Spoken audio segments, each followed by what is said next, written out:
So the only other, I mean, we spoke a little bit about Keighley last week. Oh yes, didn't we? Keighley. Like, Yes. talking of Keighley. coaches being sacked. One thing is like a club is at liberty at any time, whether the club is top of the league, bottom of the league, to say it's not working. We are terminating your services. But the explanation, the detail, We don't usually hear that. That wasn't that doesn't spared. happen. No. Wow. Well, they obviously trust Jake Webster. They've certainly backed him. They put their and one would suggest, and if you trust him as director of rugby, then maybe we don't know how he's going to be as a coach, but maybe he needs his own person in there. I don't know, but I can't come on here and slag off other team owners for making statements and stuff about this, that, and the other. But at least theirs was polite. Oh yes, That's the thing. It wasn't, he wasn't offering people out for a fight or whatever. no, and it was comprehensive. It was certainly interesting.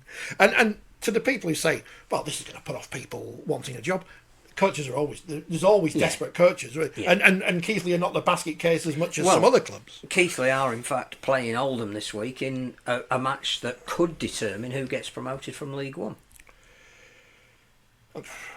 Or get to play Anglian Vipers next year. Vipers. Gull Vikings. Selby Spiders. There was a spider in the shop earlier. There was. Yet to work out if it was a money spider. If it was, but no, it wasn't a money spider, so we let it live. Is that all the news? I'm assuming there's been lots of other transfers that we've forgotten about and stuff. But Brad Arthur. I can't believe it. I tell you what, this new government, they get things done quickly, don't they? Because Saturday we're there at Headingley. Rewind back to last week's podcast, and nothing's been done. Nothing's been done. That's what they said. Ian Blease came out. Nothing's happened yet. Nope. Hilarious. 3 days later? 4 days? 2. He's here? Oh, well, 2 days later it was announced that miraculously he'd got a visa and a flight. Unless it's one like Jeff Tooby had at Bradford.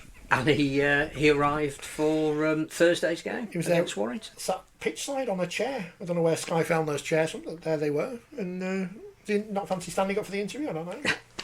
Probably jet lag. Probably jet lag, yeah. But he's here. He's here now. It's official. Who knew? He ran his first official training session today. He'll run around and do stuff, yeah. And he'll select the team for Saturday's game with Hull Care. People love that kind of video footage, even though it shows you absolutely nothing. There he is, passing the ball and... It doesn't show you the tactics for Saturday, does it? Run at Mikey Lewis, that kind of thing. I think the jury is still out on if it's a valued exercise, if it's only going to be for 10 games remaining this year. I get it that it's a way of Ian Blease bringing somebody in with a fresh pair of eyes who is very well respected in the coaching world to run the rule over everything and possibly say, maybe you should make a change here, maybe you should look at either this player in this position, or perhaps you need to do some extra work with that one, or I wouldn't necessarily re-sign this one if their contract's up for renewal. Oh, and I'll take those 3 for my new club because they're good young guys.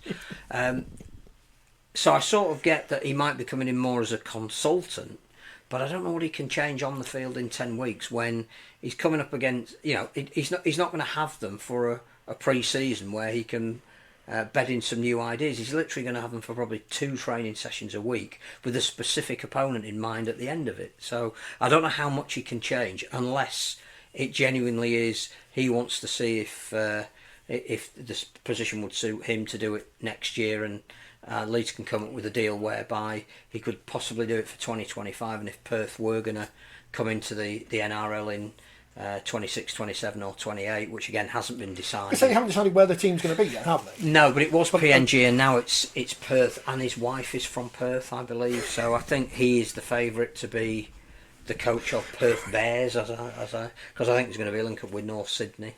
I was going to say Coventry. Or Chicago.